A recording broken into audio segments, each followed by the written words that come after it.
Pemirsa, pandemi COVID-19 belum usai, kini dunia dihadapkan dengan kemunculan varian baru virus corona yang dinamakan Omicron. Kasus infeksi pertama varian Omicron terdeteksi awal November lalu. 14 kasus per tanggal 9 Januari, ada 414 kasus Omicron terdeteksi di Indonesia. Varian ini pun diprediksi memiliki tingkat penularan lebih cepat dibandingkan varian lainnya.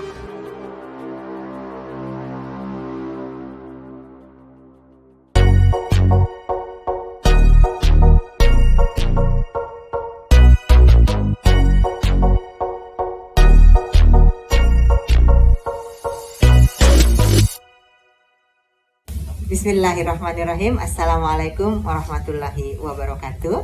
Sahabat keluarga, sayang keluarga dimanapun, saling menjaga.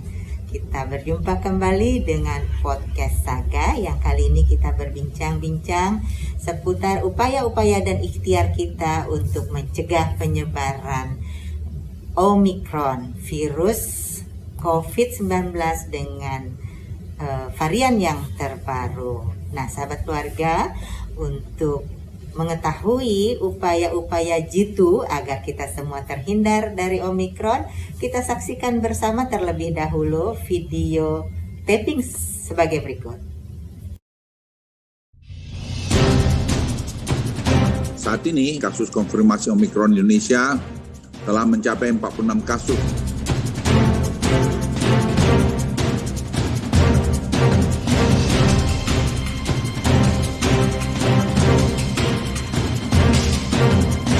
Dan seluruh PPLN yang melakukan karantina di Wisma Atlet. Kita akan memperketat karantina masuk dari luar. Kita akan menyebarkan teknologi baru untuk tes PCR yang cuma 4-6 jam, akan mendatangkan 15 mesin genome sequencing baru. Protokol kesehatan, surveillance, vaksinasi yang terapeutik atau perawat. Liburan di dalam negeri juga akan membantu mengakselerasi pemulihan ekonomi domestik. Untuk tidak melakukan perjalanan ke luar negeri jika bukan sesuatu yang benar-benar urgen.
Sahabat keluarga, kita sudah menyaksikan tadi berbagai pengumuman pemerintah dan juga beberapa pemberitaan, diantaranya bahwa Omicron masuk lewat pelaku perjalanan luar negeri dan saat ini sudah terjadi transmisi lokal, artinya penyebaran secara lokal ini antar penduduk yang tidak melakukan perjalanan ke luar negeri pun sudah terjadi.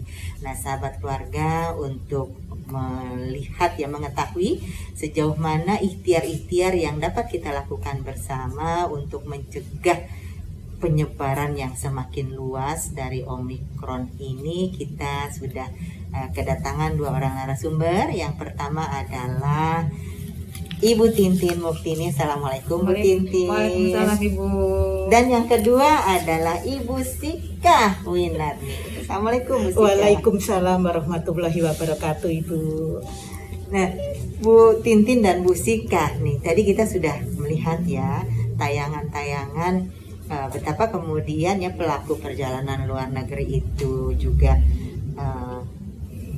ternyata membahayakan. Mungkin ada enaknya, ada bahayanya ini zaman hari gini ya. Ini kalau kita lihat nih data-data yang ada nih Bu Tintin, setiap hari kan kita bisa ya, Bu Tintin kira-kira bisa nggak diceritakan kepada masyarakat ataupun sahabat keluarga ini dimanapun mereka berada saat ini apabila ingin mengetahui dan ingin melihat dan membaca seperti apa perkembangan penyebaran kasus COVID-19 ini termasuk di dalamnya Omikron ini, di mana Bu Tintin bisa melihatnya?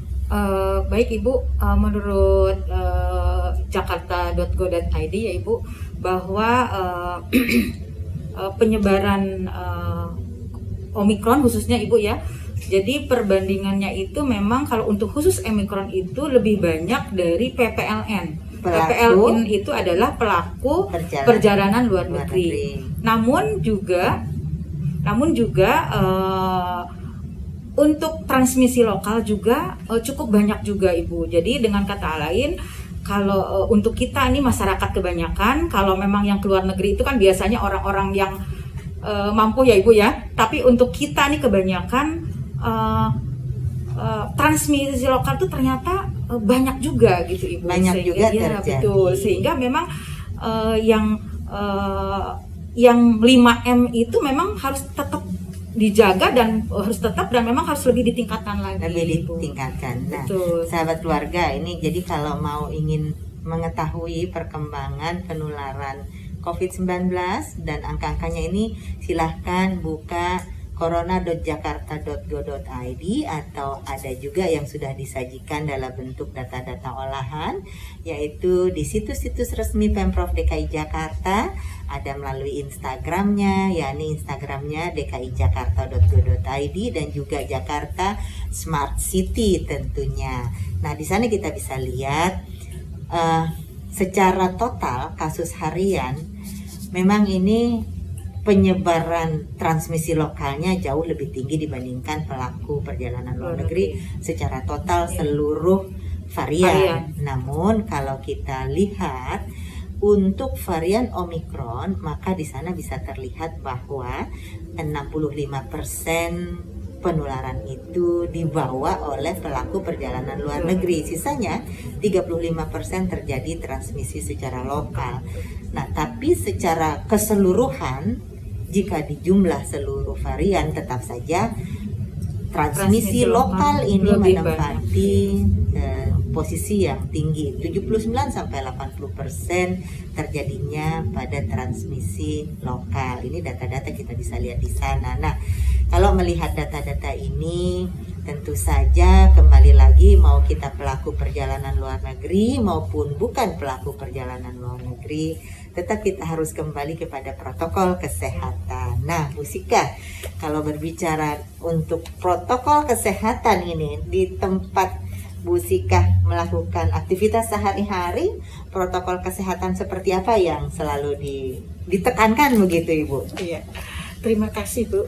Kita tetap mengacu kepada pemerintah Bu, yang mana protokol itu tetap harus dipatuhin, baik itu kepada masyarakat, kemudian pada warga, terutama kepada ASN dan pada diri kita sendiri. Itu 5M itu harus kita jaga, menjaga jarak, memakai masker, mencuci tangan, menghindari kerumunan, kemudian mengurangi mobilitas tuh.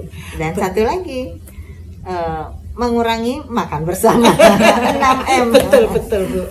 Di samping protokol 6M juga yang ketujuh adalah yuk mensegerakan untuk vaksin booster bagi masyarakat yang sudah menerima etiket tentunya. Untuk booster yang ketiga lihatnya di mana Bu itu? Kita punya aplikasi Peduli Lindungi, Bu. Di situ bisa kelihatan sertifikat vaksin yang pertama, sertifikat vaksin yang kedua. Kemudian kita ada di situ ada semacam masih belum diisi gitu. Jadi itu vaksin untuk boosternya, etiketnya sudah ada seperti itu. Jadi sahabat keluarga barangkali itu bisa ya. Kalau belum punya, tapi saya kira hampir seluruh sahabat keluarga ini sudah memiliki aplikasi Peduli Lindungi. Buka Peduli Lindungi, itu ada, kalau kita buka di handphone kita, di bagian kiri atas ada seperti gambar orang, diklik itu, lalu kemudian di sana ada e-sertifikatnya itu bisa diklik lanjut. Nah, sahabat keluarga, jika kita lihat pada situs resmi Pemprov DKI Jakarta, kita bisa mengetahui angka-angka di sana yang sekarang ini terus merangkak naik. Artinya kita pun tidak perlu juga panik, tapi jangan santai. Walaupun memang berbagai penelitian menunjukkan bahwa tingkat keparahan atau tingkat sampai dirawat di rumah sakitnya untuk Omikron ini relatif lebih kecil dibanding varian Delta. Namun kita sama sekali tidak boleh abai karena Menteri Kesehatan juga sudah mengumumkan adanya kasus Omikron yang meninggal dunia, ya sudah ada 2 orang. Nah, hal ini menjadikan kita harusnya lebih waspada. Jangan abai, jangan lengah, tetap terus berprotokol kesehatan 6M dan bervaksinasi. Nah, sahabat keluarga, kita bincang-bincang lagi nih. Angka-angka ini kan Bu, ya, yang kita lihat bersama ini seperti di layar ini. Sekarang positivity rate-nya 6,6%. Ambang batasnya itu kan sekitar 5% ya. Sekarang sudah di atas 5% ini artinya sudah warning buat kita bersama. Bagaimana kemudian upaya kita menekan ini kan perlu ya Bu ya. Perlu untuk kita lakukan di semua sektor yang sekarang ini kita sama-sama diberikan mandat. Nah, kita sendiri di jajaran Dinas PPAPP diberikan mandat untuk hal-hal yang berkaitan dengan aktivitas masyarakat juga ada. Ya, diantaranya ada pelayanan keluarga berencana, ada kemudian RPTRA dan sebagainya. Nah, saya sekarang balik ke Bu Sika terlebih dahulu. Nah, Bu Sika, dalam posisi kita saat ini sedang meningkat seperti ini, Omikron, kita kan tetap harus memberikan pelayanan. Kira-kira strategi apa nih Bu yang Ibu gunakan agar masyarakat ini, khususnya pasangan usia subur, tetap mau menjalankan keluarga berencana dan terlayani, tapi tetap protokol kesehatan itu terjaga juga. Gimana nih Bu? Terima kasih Ibu untuk di Kota Administrasi Jakarta Barat tuh untuk pelaksanaan pelayanan KB. Nah, ini juga sangat dikendalikan Bu, karena memang untuk pelayanan kita untuk 25% yang pendaftaran sampai pada pelayanan keluarga berencana, dan itu harus protokol Bu, menggunakan protokol kesehatan untuk wanita usia subur yang memang untuk ber-KB Bu. Ya, jadi walaupun sekarang ini kondisinya masih pandemi, tapi tetap saja pasangan usia subur yang membutuhkan pelayanan kontrasepsi ini tetap diberikan pelayanan. Tentu kita juga mengantarkan ataupun menunjukkan kemana mereka harus atau dapat diberikan pelayanan, bisa di puskesmas, bisa di praktek mandiri bidan, bisa di praktek mandiri dokter dan sebagainya. Jadi yang penting jangan lupa tetap protokol kesehatan. Nah, sahabat keluarga, ini tadi terkait dengan keluarga berencana. Selanjutnya terkait dengan anak-anak kita semua nih yang nature-nya memang mereka ini kan bermain, dan bermainnya senangnya itu di luar rumah, apalagi kita sudah buka RPTRA kita lagi, namun dengan kapasitas tertentu tentunya. Dalam kondisi saat ini PPKM. Gimana ini nanti Bu Tintin, kita bisa terus berkoordinasi dengan teman-teman di RPTRA? Seperti apa kita ngaturnya kemarin ini? Coba ya. Baik, terkait dengan anak-anak ya Ibu yang bermain di RPTRA, bahwa memang RPTRA itu sudah dibuka tapi dengan kapasitas 25% dari kapasitas yang ada.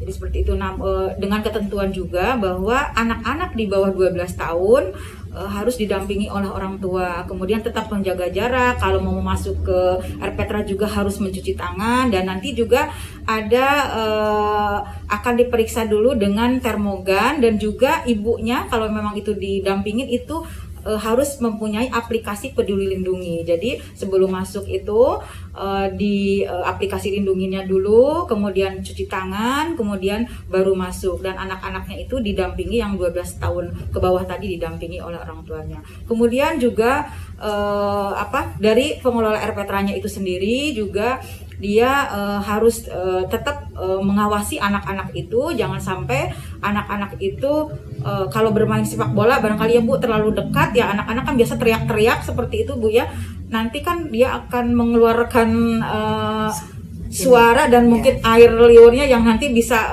menimbulkan bisa berjangkit kepada yang lainnya. Nah itulah yang harus dijaga oleh pengelola. Dia harus memperhatikan terus pengunjung atau anak-anak itu di dalam RPTRA itu. Sehingga, apa itu istilahnya kalau muncrat gitu? Iya muncrat, jadi muncrat ada istilah kedokteran. Iya dropletnya itu jangan sampai, iya betul dropletnya itu jangan sampai keluar. Jadi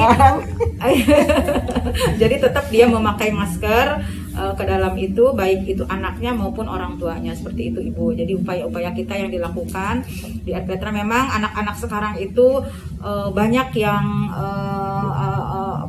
protes dalam arti kata-kata ya Bu ya, karena kenapa sih masih 25% anak-anak itu sudah ingin sekali main di RPTRA, tapi kan memang kita menghindari supaya tidak terjadi pandemi atau transmisi lokal yang lebih besar lagi gitu. Jadi Ibu, kita tetap pengelola itu, kita ya melalui pengelola itu tetap menjelaskan kepada masyarakat, kepada pengunjung bahwa gantian. Jadi istilahnya ada gantian supaya 25% itu tetap terjaga, seperti itu Ibu. Oke, nah sahabat keluarga dimanapun berada, saat ini walaupun pelayanan-pelayanan RPTRA ini buka, tapi kita tahan dulu ya untuk kapasitasnya 25%. Bukan apa-apa nih, supaya kita semua juga sehat, karena Omikron ini tidak bergejala loh. Nah, walaupun tidak bergejala, ternyata jika tertular kepada orang yang memiliki komorbid dan juga kondisi tubuhnya memang sangat tidak baik atau tidak fit, maka fatal juga loh akibatnya. Untuk itu kita tetap waspada dan sekali lagi jangan lengah. Tetap protokol kesehatannya dipenuhi dimanapun berada. Nah sahabat keluarga, RPTRA itu selain juga memberikan pelayanan untuk bermain anak-anak, juga untuk remaja dan juga bahkan lansia dan perempuan, bahwa RPTRA itu juga menjadi salah satu tempat dilaksanakannya vaksin booster. Bisa dilihat di sini.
Kita sekarang bincang-bincang lagi tentang vaksin booster, dan juga di data-data corona.go.id itu bisa terlihat jelas korelasi antara pembatasan mobilitas ditambah dengan vaksin yang semakin meningkat. Itu yang lalu ya, yang sekitar bulan April sampai Juli tahun 2021 yang lalu itu dengan signifikan pun menurunkan angka-angka penularan COVID-19. Jadi faktor menjaga mobilitas, faktor vaksinasi, dan juga tentu saja protokol kesehatan lainnya, pakai masker, mencuci tangan, dan sebagainya. Nah, kini kita kembali lagi menghadapi fenomena meningkatnya penularan Omikron. Tentu kita juga yuk tetap ber-6M nih. Jangan lupa pakai masker, mencuci tangan dengan sabun, menjaga jarak, membatasi mobilitas, ya, menghindari kerumunan-kerumunan, dan juga jangan dulu makan-makan bersama, buka masker lama-lama ya, sambil ketawa-tawa bisa droplet. Juga jangan lupa booster. Nah, berbicara tentang booster, Bu Tintin udah booster belum nih? Alhamdulillah Ibu sudah melaksanakan booster.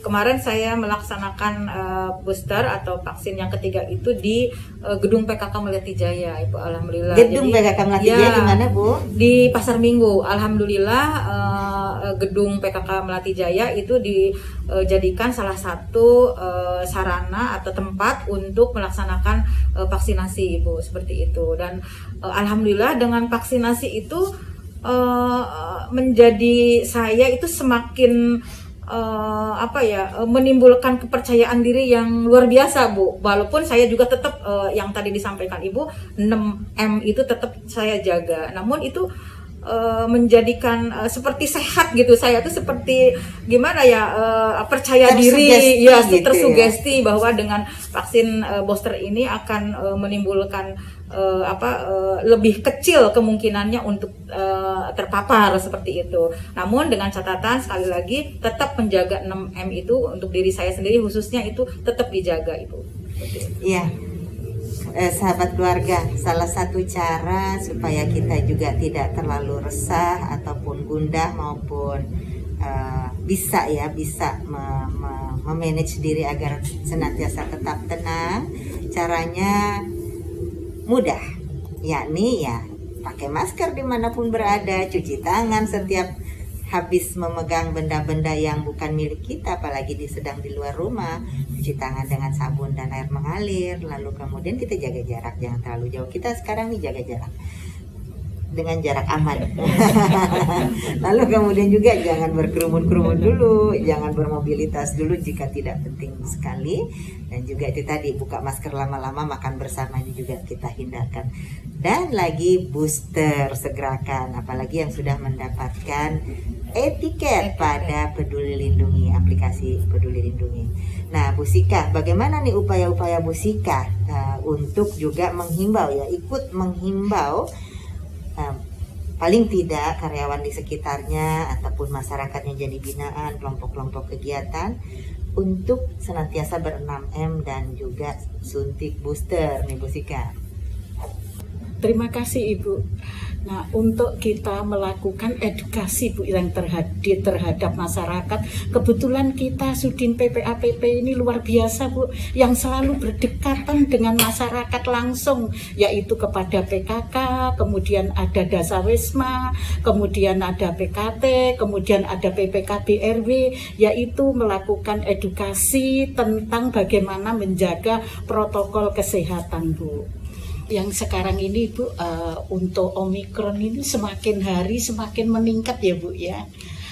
Untuk itu kita memberikan edukasi kepada masyarakat kita untuk semuanya agar menjaga protokol kesehatan itu.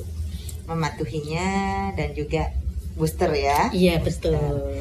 Nah sahabat keluarga, tadi disebut-sebut di sana ada tim penggerak PKK, kemudian juga ada kelompok-kelompok kegiatan PPKB RW, lalu kemudian ada kegiatan-kegiatan lainnya Tribina, dan juga ada Dasawisma PKK tentunya, yang kalau secara keseluruhan di tingkat Provinsi DKI Jakarta ini jumlahnya sudah 76.114 orang, dan mereka sudah sangat aktif memberikan edukasi dan juga menyebarluaskan informasi terkait dengan pentingnya kita tetap menjaga protokol kesehatan 6M dan juga vaksinasi. Ini untuk booster nih Bu Tintin, kita bisa ulangi kembali suksesnya kita kemarin ini ya, ketika Pak Gubernur memerintahkan atau menghimbau, mengajak kita semua sampai ke Dasawisma untuk bergerak bersama. Nah ini kira-kira kita juga siap lagi untuk itu tentunya. Ya. Gimana nih Bu Tintin kita strateginya? Betul, Ibu. Bersama-sama dengan Dasawisma. Baik Ibu, yang terkait dengan tadi ya, bagaimana peran serta masyarakat ya Bu dalam meningkatkan vaksin booster itu. Ketika itu saya masih ingat bahwa masyarakat yang divaksin itu masih begitu rendah. Nah pada saat itu kemudian Pak Gubernur itu mengajak atau mengumpulkan seluruh Dasawisma, mengajak Dasawisma itu untuk sama-sama bergerak, sama-sama mengajak untuk masyarakat untuk melakukan vaksinasi.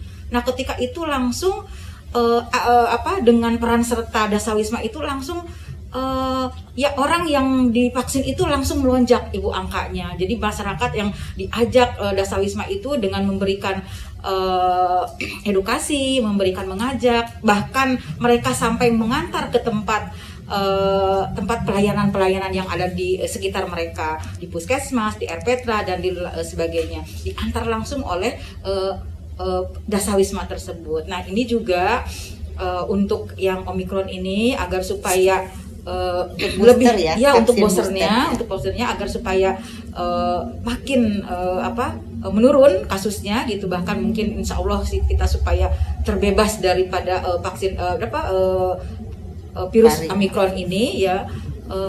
Mungkin kita juga mengajak kepada para Dasawisma PKK untuk bersama-sama kembali mengajak masyarakat untuk melakukan booster atau vaksinasi yang ketiga Ibu, barangkali seperti itu, supaya pengalaman yang lalu dengan adanya gerakan dari PKK, gerakan dari Dasawisma itu bisa meningkatkan cakupan daripada vaksin yang kedua maupun yang pertama. Nah ini juga agar supaya dengan gerakan PKK, dengan gerakan Dasawisma yang tadi Ibu sebutkan 76.114 ini bisa menggerakkan seluruh potensi yang atau seluruh masyarakat di DKI Jakarta, sehingga insya Allah booster atau vaksin yang ketiga ini bisa sukses, bisa dan sehingga kita bisa terhindar dari varian COVID manapun ya Bu. Amin. Amin.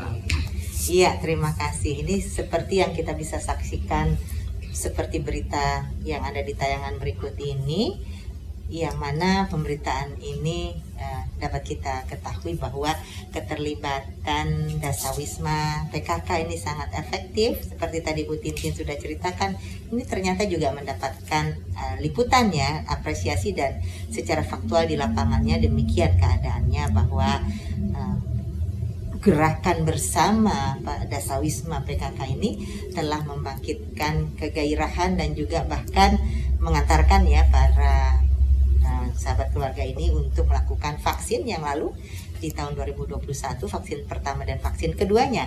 Sekarang yuk kembali lagi bersama-sama tim penggerak PKK dan juga Dasawisma PKK, kita himbau kiri kanan kita, tetangga kita, wisma-wisma yang menjadi binaan kita masing-masing untuk berbondong-bondong mendatangi tempat-tempat suntik booster, khususnya bagi yang telah mendapatkan etiket dari Peduli Lindungi tentunya.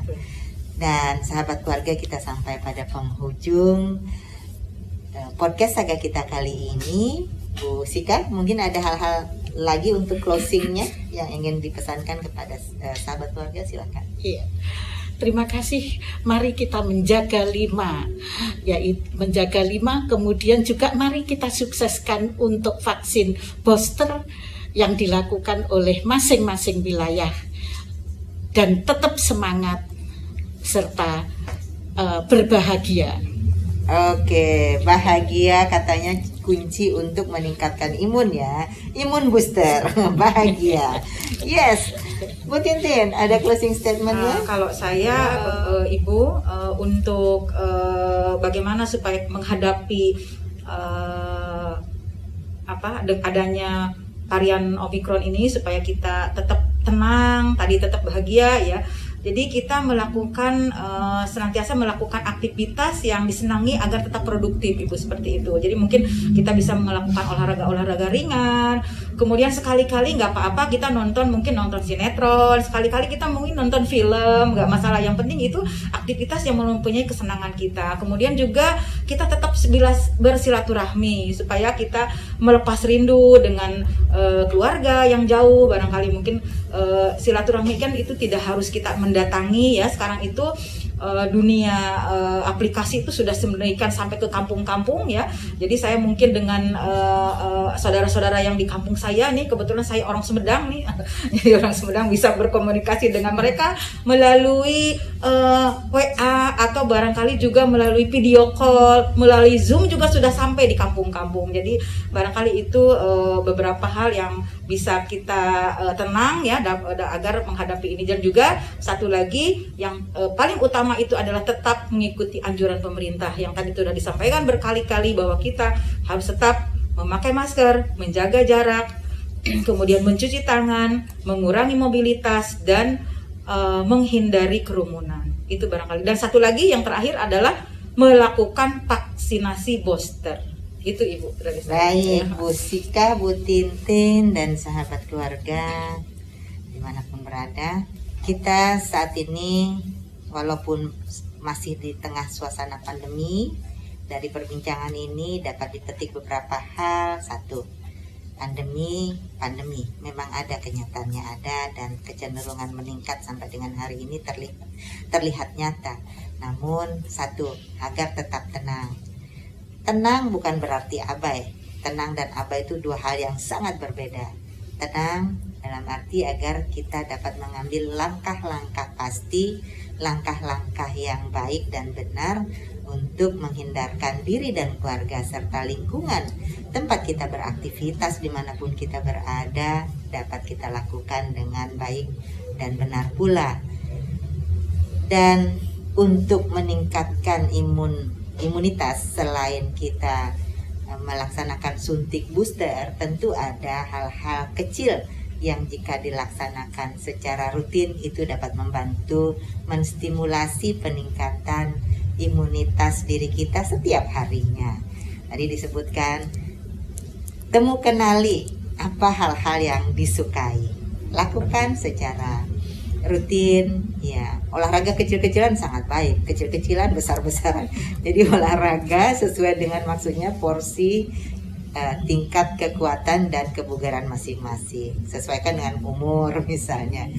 Itu olahraga, makanan-makanan bergizi, lalu kemudian bikin diri bahagia, karena kebahagiaan ini akan meningkatkan hormon endorfin ya namanya ya, yang itu dapat menstimulasi seluruh sistem dalam tubuh kita ini menjadi bekerjanya dengan lebih baik lagi, dan imunitas kita juga dapat menjadi lebih baik juga. Di samping itu tentu saja tetap mengikuti aturan-aturan, pengumuman pemerintah, ikuti situs-situs resmi pemerintah, hindarkan hoax, apalagi menyebarluaskannya. Jangan sampai kenali hoax dan tutup sampai di situ. Jangan pernah kita ikut-ikutan menyebarkan hoax yang akan memperparah situasi dan juga membuat kesalahpahaman informasi. Nah, sahabat keluarga, jadilah kita pemain medsos yang bijak ya, terus bermedsos dengan sumber-sumber yang jelas, sumber-sumber resmi pemerintah. Demikian yang bisa kami sampaikan untuk kali ini, sahabat keluarga. Sampai jumpa. Jangan lupa tentu saja subscribe, komen, like, dan share ke sebanyak mungkin sahabat keluarga yang lainnya. Terima kasih. Assalamualaikum.